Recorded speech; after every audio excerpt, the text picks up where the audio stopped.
let's do it. Hi. Brittany Goldman here, also known as Britt's Book Club. I have author Sarah Batty joining with me today, all the way in Australia. How are Oh you? my gosh, Britt, it is so lovely to be able to speak to you in person finally.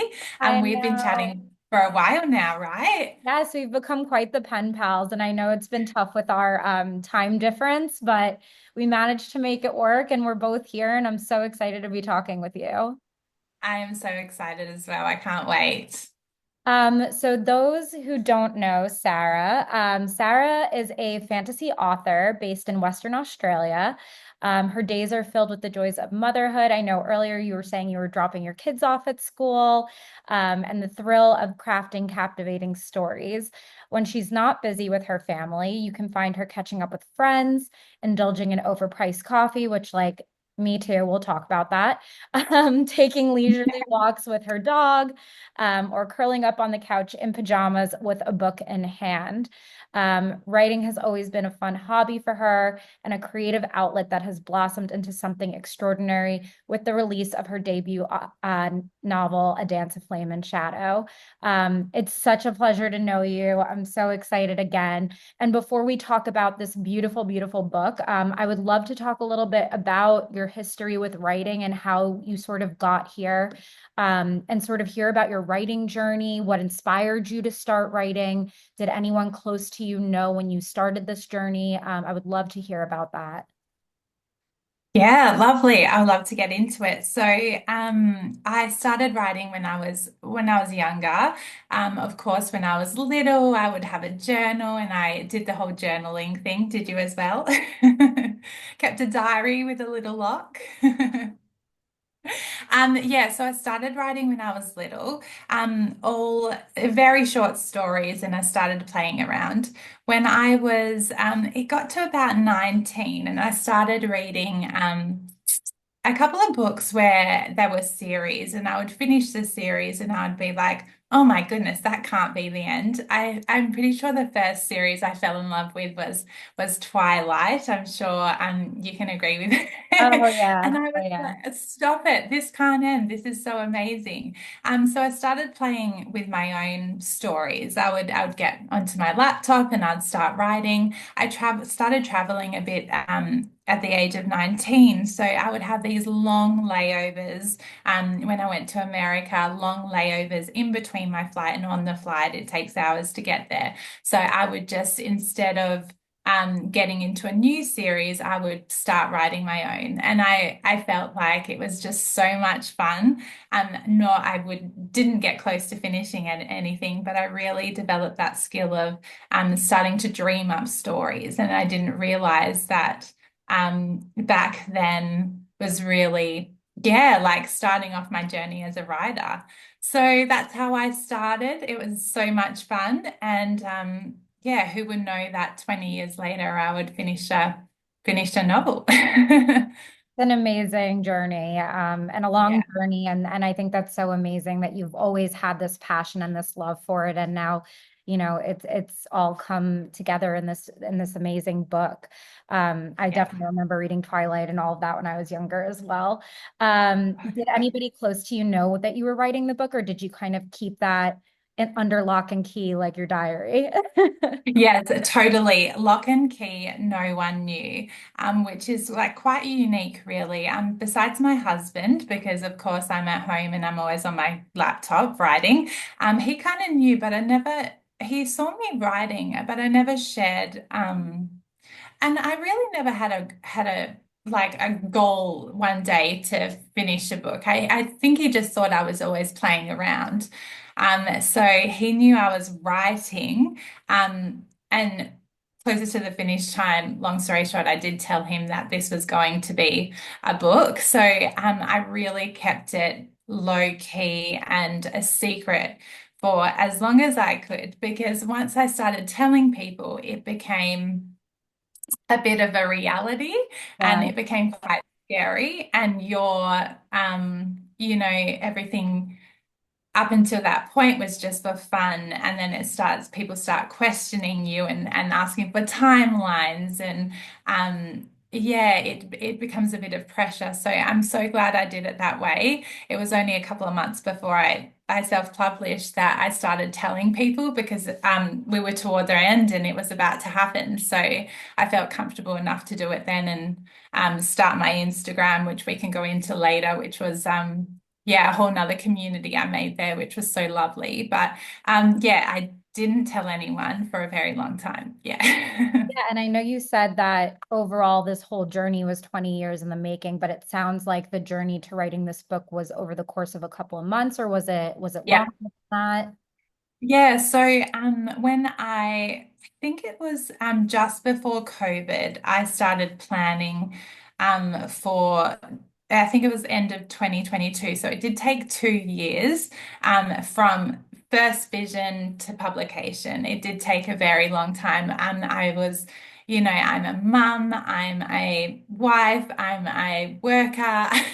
So it's all very much like an hour a night of writing for, 2 years made A Dance of Flame and Shadow. So yeah, it's a long journey. It's a long process. Every self-published author knows that is very grueling. And a lot of times you do feel alone, especially when you haven't shared it. So yeah, I think connecting with writers that aren't necessarily your friends or family, writers that are writing in your genre as well, connecting with them online has been like the best thing for me and really helped me with the process too. And I mean, that's how we connected too, right? The Yeah, Bookstagram community is just so amazing. Everyone from I know. authors to fans to, to readers and reviewers, everyone's just so lovely and so welcoming. Would you say that that's kind of one of your biggest pieces of advice for self-published authors is to, get out there and connect and, kind of find your community in a way? Or what other advice would you have for authors who are trying to self-publish? Yeah, 100%. Find your people and find the people or readers or family that read your genre. Because a lot of people that I had around me, especially my friends, they read romance or contemporary romance. They weren't back then in the fantasy world. When I first started writing, Rebecca Yarros wasn't writing fantasy then, that big, what was that book's name again? Wang. Yeah, Fourth Wing wasn't a thing. Now everyone and your neighbors reading it. Whereas back then, Fourth Wing and Akatar really were really not really known. And so Wow. I started reading fantasy when, yeah, none of my friends around me were. So when I first came out and said, "Oh, I'm writing a fantasy book," they all looked at me like, "Fantasy?" Like it's such a unique genre. And then adding in the romance side of it just wasn't understood. So really connecting with people that read it, book talk has been great. Bookstagram, connecting with the people like you has been the best thing ever. But I only started in my Instagram about 3 months before my I published. So I left it toward the end. But yeah, I probably should have started it sooner, but because there have been so many people that have helped me along the way, giving me advice, and it has been amazing. Oh, I'm so happy to hear that. And I feel like that's a great place for us to start talking about this incredible book, which I myself had started my Bookstagram maybe a couple of months after you. And it was one of my first advanced reader copies. Like I'm getting chills saying that right now because I feel like this is Love such a that. full circle moment. Not just Wow. I think it's a big moment for both of us, of course, but this is a very, sentimental and full circle moment for me because your book was the first book that I was trusted with to see an advanced reader copy of and review it. And I'm so happy that, it was a 5-star, beautiful, fantastic Oh, book that I absolutely loved and that we could stay connected after I was reading it. So it's such an amazing moment that we get to do this. And also for you, Britt, I think you were the first one that came online and spoke about it. So I'd read all these beautiful reviews coming through. My advanced reader reviews were so beautiful and gave me so much confidence. But when you released that video talking about it, I was just like, oh my gosh, like all my work and everything that went into this book, to hear someone love it and enjoy it and give it 5 stars was just, oh, it's priceless. You were my first, Oh, yeah, person I heard talk about it out loud, and I was like, oh my gosh, pinch me. This is like coming to life, and it was so amazing. I have chills all over my body. This is like truly a full circle moment. I love it. Beautiful. But yes, let's talk about A Dance of Flame and Shadow. The book follows Jayne and her siblings who have spent their lives hiding in the shadows of the mortal realm where magic is strictly forbidden. But when Jayne's brother is captured by the king, she risks everything to save him until her plan is derailed by the enigmatic Prince of the Winter Court. Whisked away to Fairy, a kingdom she believed was lost to time, Jayne is thrust into a dangerous world of courtly intrigue and ancient magic. With her brother's fate hanging in the balance and her sister missing, she has no choice but to forge unlikely alliances, even with the infuriatingly handsome prince who stands in her way. As the lines between enemy and ally blur, Jayne must navigate a perilous rescue mission that could change the course of her destiny forever. I have chills reading that all over again. And I'm so excited because I have my physical copy with me also. Thank you so much. It's such a beautifully designed cover. I would love to also hear, Thank you. what went into the artwork behind the Oh, cover and how you sort of landed on this design, who you worked with. If yeah. you could share a little bit about that because it is such a beautiful cover. Yeah, I agree 100%. I couldn't have been more happy. Like it is just breathtaking and pretty at the same time, isn't it? Yes. Yeah, I find, yeah, It's we like can talk it about that literally later. looks like art. I know. I couldn't be more thrilled. I mean, fantasy, when you're looking at covers, are usually quite, there's not necessarily like pictures or artwork on the cover. It's very like the name is really predominant, and then you've got, a few images. But yeah, I just love the florals, and it really depicts the character so well. I just love it. Yeah. And the flames coming out from the bottom, it couldn't Uh, be more perfect. yes, it's stunning. I love the colors. I love everything about it. So what was the spark that led you to the idea behind the book? And how did it sort of change over time? Like, were you going in a different direction at one point? Was it always this story? Yeah. I would love to hear Yeah. about that. That is an amazing question. It's a really good question. So, over the year of writing, so my first draft took about a year, and I did have a planning period before that. It was only a week or two where I developed my characters. So I started with Jayne, and first of all, I started with her as my protagonist. So I came up with Jayne, her age, and what was going to be her story arc and what was going to be her drive, pulling her forward the whole way through the book. So when I developed her, I wanted her to be strong, but I also wanted her to be really vulnerable and very soft at the same time. Yeah. So having that, yeah, connection with her and her siblings was just when that came together, I think it started flowing so quickly. So we've got Jayne as the protector of her family, the provider, they were all, so we've got Jayne. The story follows Jayne and her siblings, Arnica and Jessie. They were orphaned from a young age, so they really did rely on her as the mother figure. She was, because they were orphaned, she always had to, hunt and look for a place to hide because they were, hiding from. The king, of course, we can go into the storyline a little bit more, but as her character, she was always the provider, the protector, and she was just so fiercely driven to be that for them. And then we've got Annika, and they're very close in age, which I loved as well. The dynamic between them two, Annika, her younger sister, is just such a fiery, she doesn't want to listen, but she's also like Jane's best friend. And Yeah. I just love the dynamic between them two as well. And then we got Jesse, the baby brother, who's soft and caring and reads and wouldn't hurt a fly, and they're just their baby who is literally a child when their father died. So yeah, it really shaped her very quickly. Jayne was shaped very quickly, and Jayne was really just yeah, the heart of the story. And I just wanted to see her in the end, not only get to the end and fulfill her purpose in protecting her siblings, but also find a way she could open her heart to other people along the way and let people in to actually come step in and help her and protect her.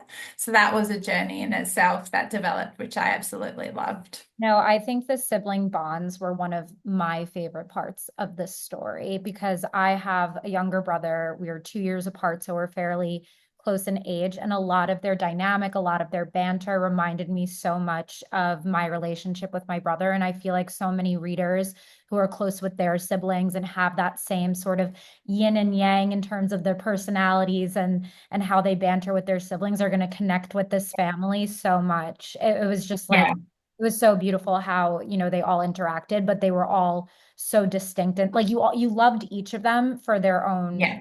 reasons. I agree. Even like a part of the story, they're separated and they're still, you can see all they're ever doing is trying to get back together, and they're thinking about themselves, and everything they're doing is for each other the whole time, which is just so beautiful. And their connection is, yeah, something I haven't read very often. Normally it follows, most fantasy follows the heroine and she's Yep. on her own journey, and we Or the don't get romance. into yeah, yeah, exactly. So I really enjoyed writing it, and it was so beautiful. Which, not to mislead anyone, there's still plenty of romance in this as well. But I do love that Yes. there's, also political intrigue, that there's also these sibling bonds. Like there's so many layers to it, but then there's also the romance aspect of it as well, which we can get into a little bit How later. can you not have romance? Well, I guess before we get into that, I would love, I don't know if you want to share anything else about any of the other characters without giving too much away. Was there a character in particular that you especially loved writing? I know that's probably like picking a favorite child. I'm sure you had like your Oh, process for developing all of these amazing characters because they all have so much depth and personality to them. But I would yeah. love to hear you talk a little bit more about the character development and some of the other characters in this book. Oh gosh, there are so many characters and I really love them all. The side characters I fell in love with as much as the main. I really love when I read, I really love reading the comic relief. I really love the really relaxed side characters that come in and they say their words and they're always funny and they lighten the mood. So of course, when I wrote Silas and Henry, I really enjoyed. I love their dynamic. I love how Silas was very stern and little words, and Henry was just such a joker. Yeah. I love that. And then I also loved writing Arnica, and I also loved writing Kaylin, which was yeah, he is. It's just so funny and so strong. I'm sorry, he's not funny comically. He's just such a strong character. And oh, my dream to write about a wolven or a wolf shifter was just I needed to put one into my book, and he met all my points that I wanted to hit. He was just also really fun to write. So Did any yeah, you did wouldn't any think. of the characters where they ended up surprise you? Like, did you envision something completely different from them between when you started this process and when you ended this process, or did every Yes. yeah. Yeah, absolutely. There is one character in particular that wasn't. ever planned to be in the story. So when I first started writing, I got maybe halfway, and one of the main characters, the main love interest, actually wasn't written into the story. It was Oh, supposed to be wow. someone else. Yeah, so I wrote half of the story. I reread it, and I was like, this is just too typical. This is just, I know who she's going to end up with. I know that it's going to lead here. And I just felt that I wanted to shake things up a little bit. And then I created this character. I don't know whether to say his name because I don't want to I give know. it away. I have But you I know have who I'm something to talking say about. about him. I know who you're talking about, obviously. I've read Yeah. the book. But I don't know Yes. how much we want to give away because, Yeah. are I some know. great I would twists love to and give a turns. little bit away, but not too much.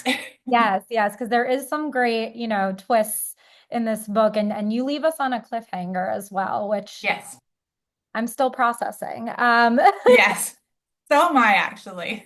But one of the main male characters, and again, we both know who we're talking about, is Yes. positioned both as an antagonist, but also a romantic interest. And a lot of us fantasy girls, we love a morally gray man. We love a Yes. gray man. Um, Yeah. so how did you approach that enemies to lovers writing dynamic that felt so organic and compelling and had a little bit of mystery to it also? Yeah, I think with enemies to lovers and what I love to read is not everyone loves it this way, but I love a slow burn.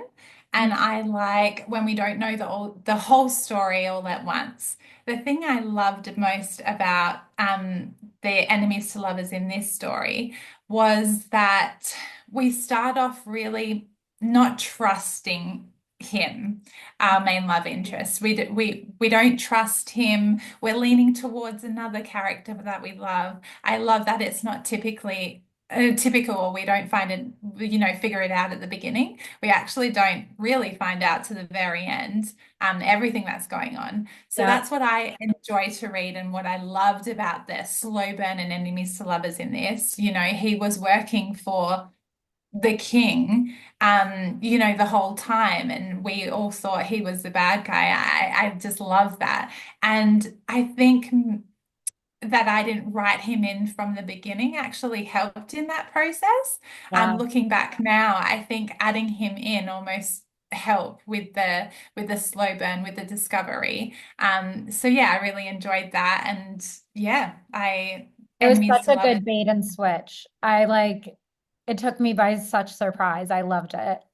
Yeah, I love that. I love that. Most readers said that, and I love that.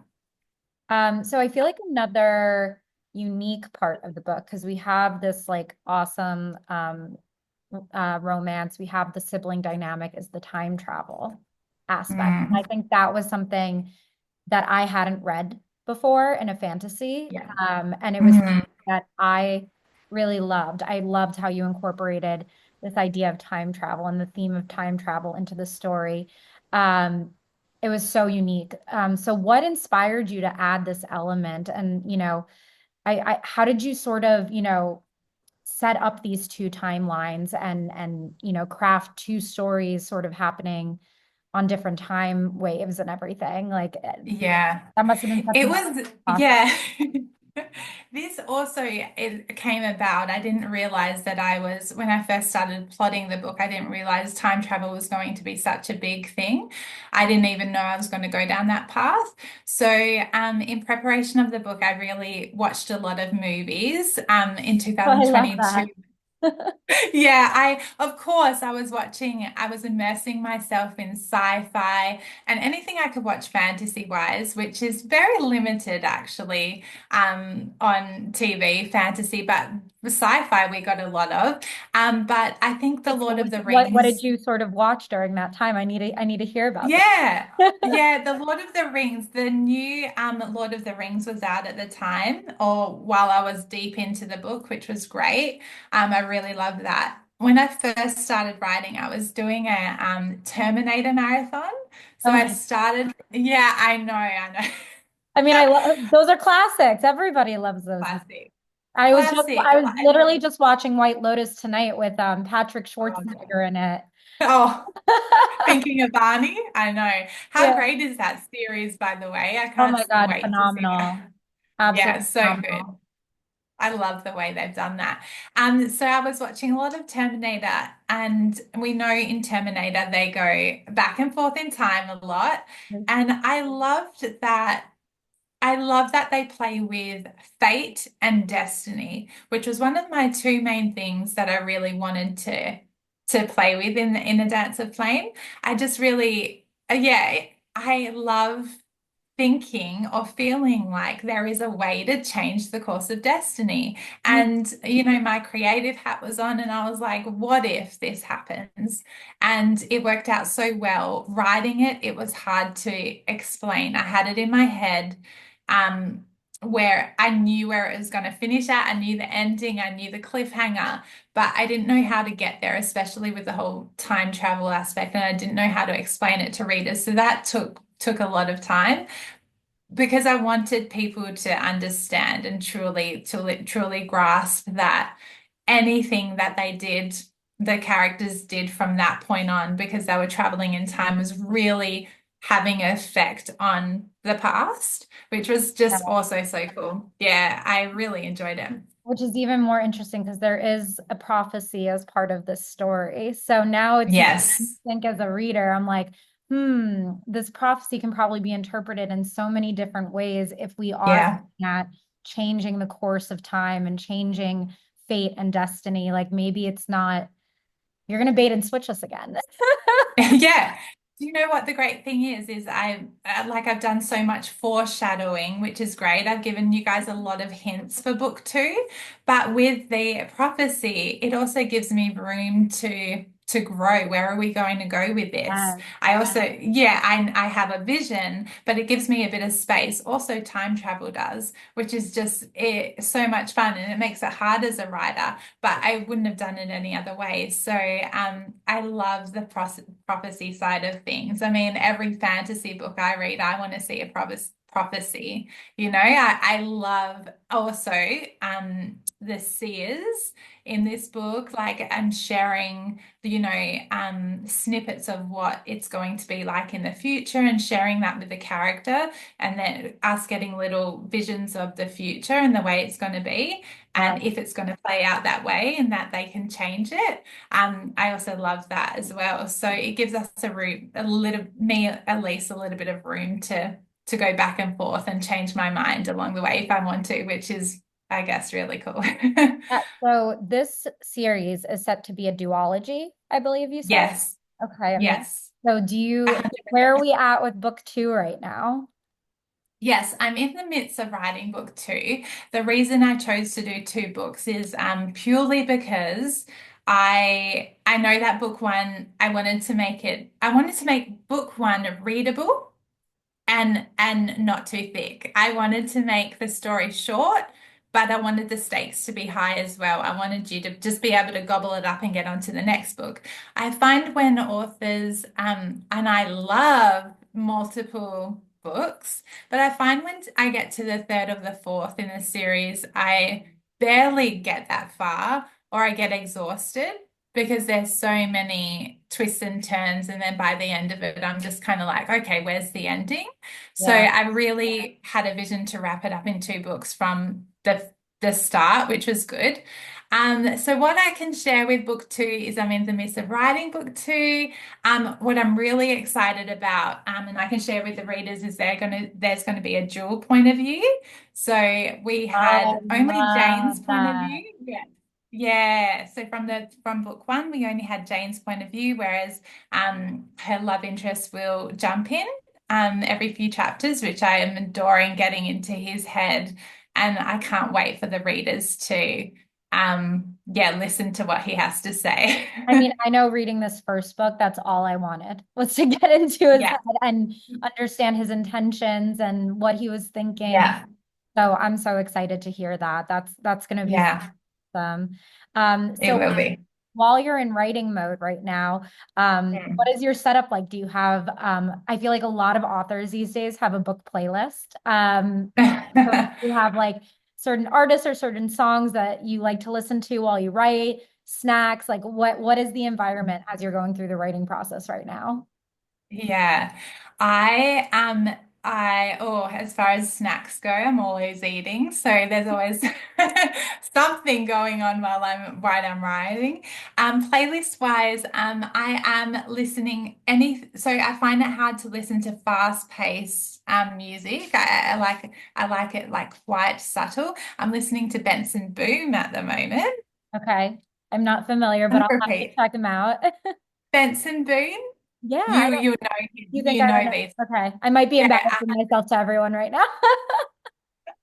no, it's just the name. You'll be like, oh my gosh, it's him. And the boy that flips, the young guy, he does flips and he sings like real ballads.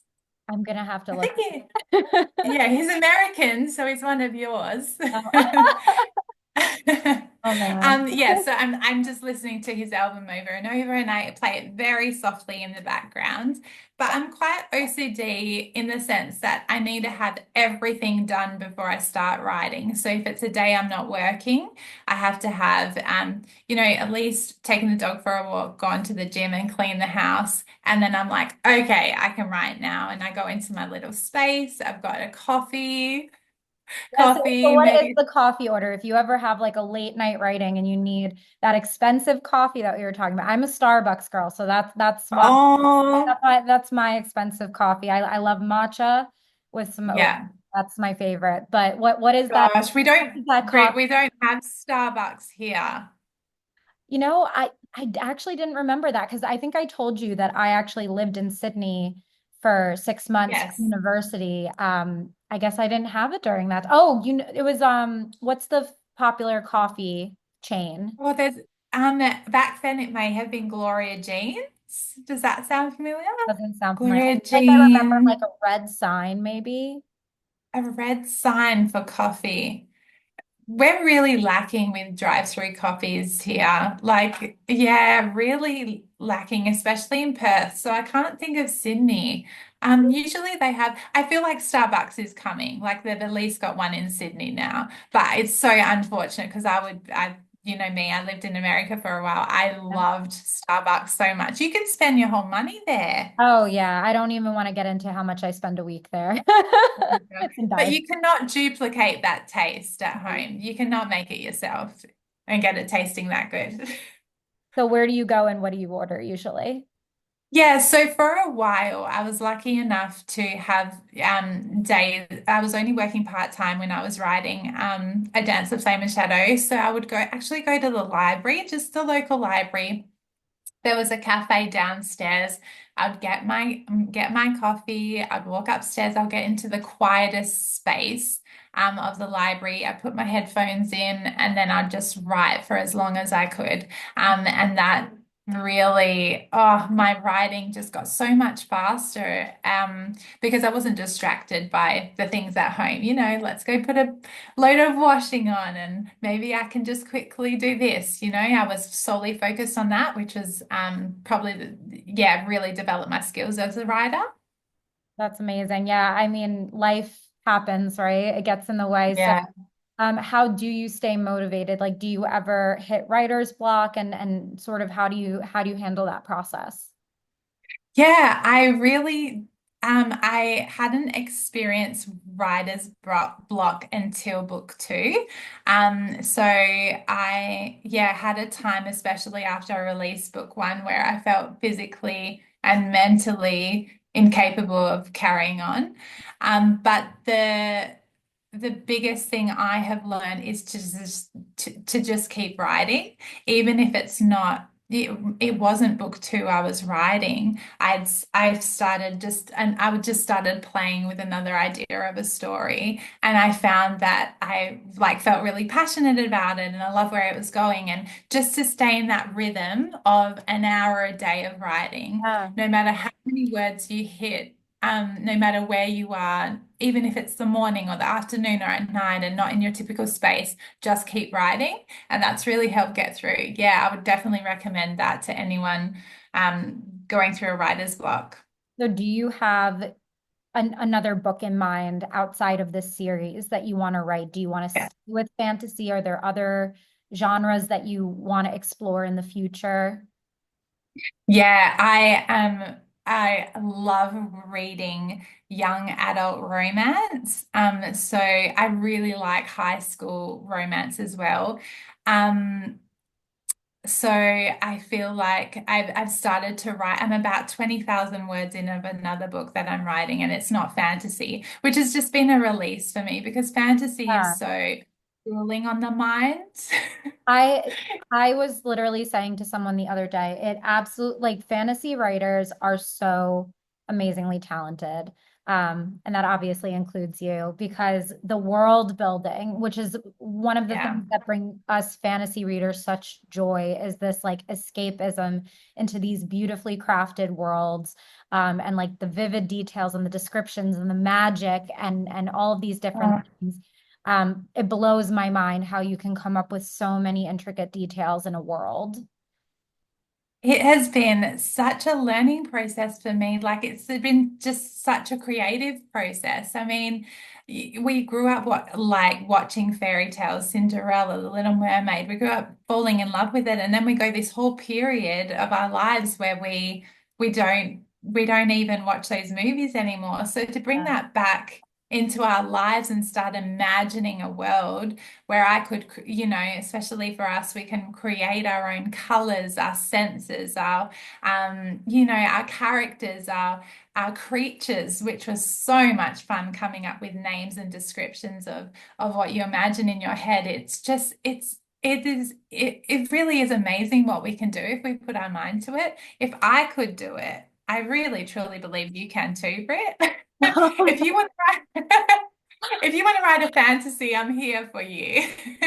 I don't But know if I I can, but I love reading them. I'm always happy to read them.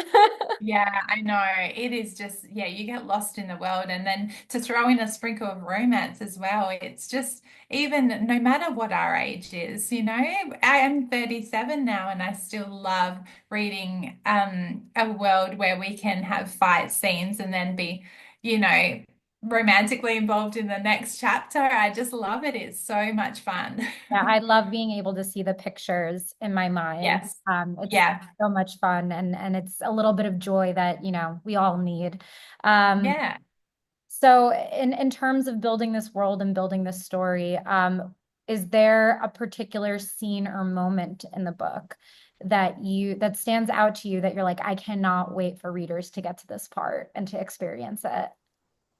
Oh, the fun parts. Yeah. So, oh, I love writing all the fun parts. You know that those moments where the characters let their guards down or Yeah. have a little bit too much to drink.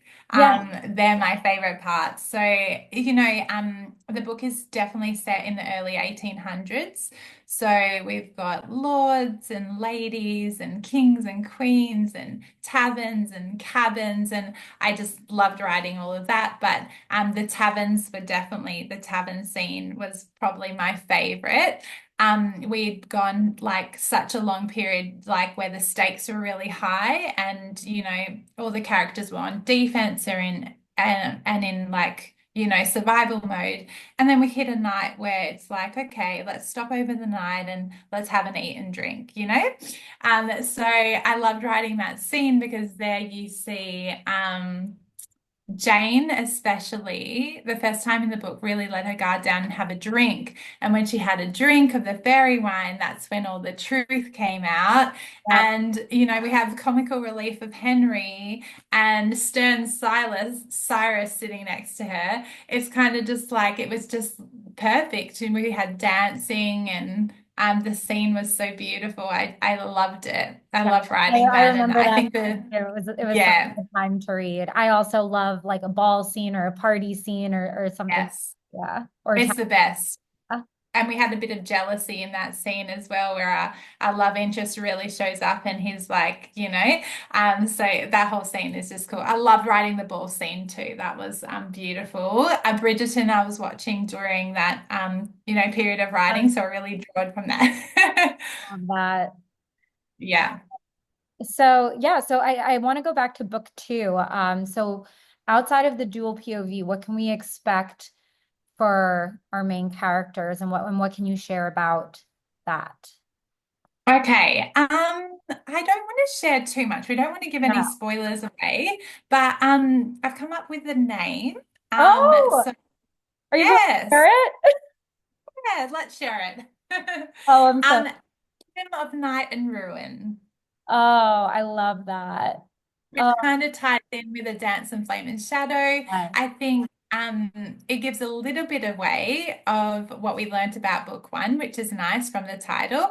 There will be a time jump as well. So we know there's going to be a dual point of Oh, view, another time jump because of the ending yes. that book one was left on. So whether or not we're going to go into the past or the future, I'm not sharing yet. But That's fair, and I can't wait to find out.